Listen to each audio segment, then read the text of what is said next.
Thank you. Thank you, Sharon.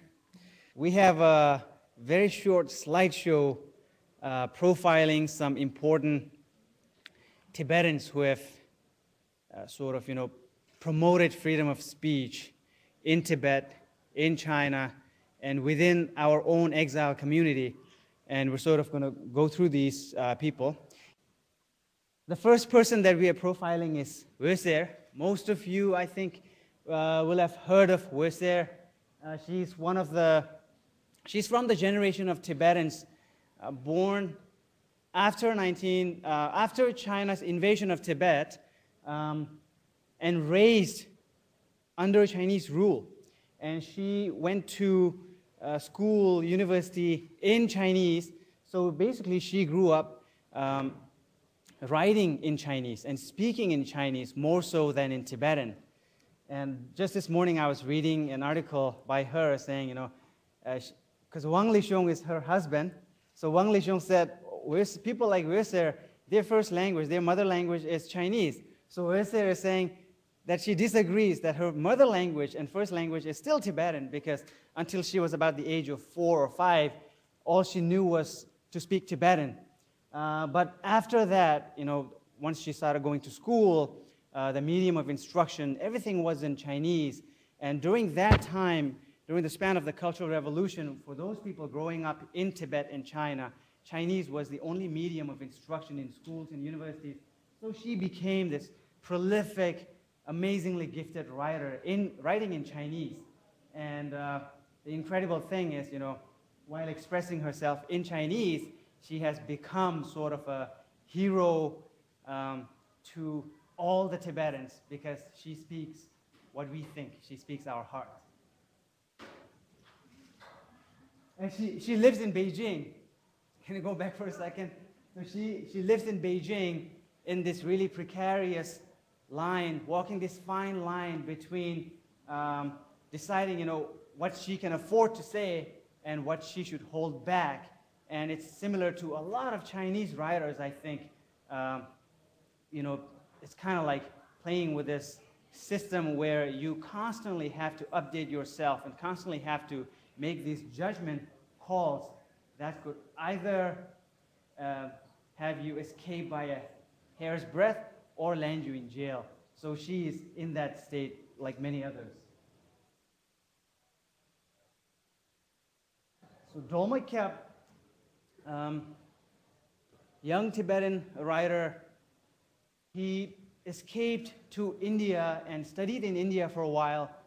More recently, he wrote this manuscript called The Himalayas on Stir, or The Restless Himalayas, 2 different translations. But basically, for that, he was arrested and detained, and now he's in jail. And basically, there is a movement initiated by the writers in exile, the Tibetan Freedom Movement, and also the PEN International Association of Writers. They have also been very supportive on his case. Palden Gyatso, the second longest serving Tibetan political prisoner.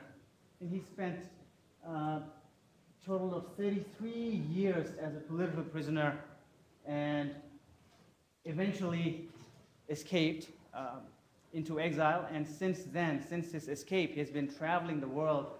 I think he is probably the only other Tibetan who may have come to the United States and Europe and other parts of Asia, Australia, more than 50 times and gone back and still does this.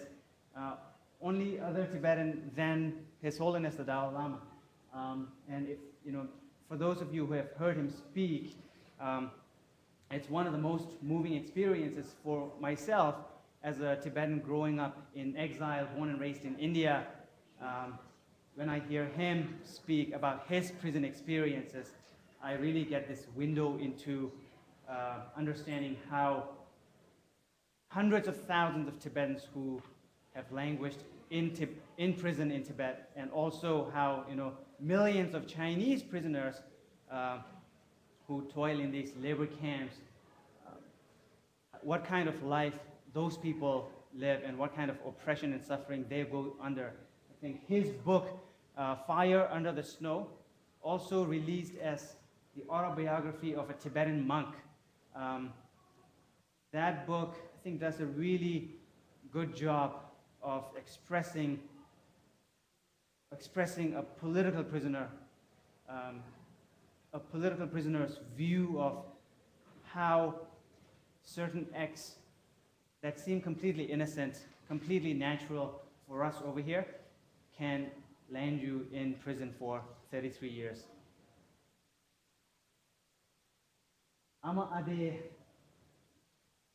she's a Tibetan warrior. She's one of the Tibetan women who have really come to symbolize the Tibetan freedom movement.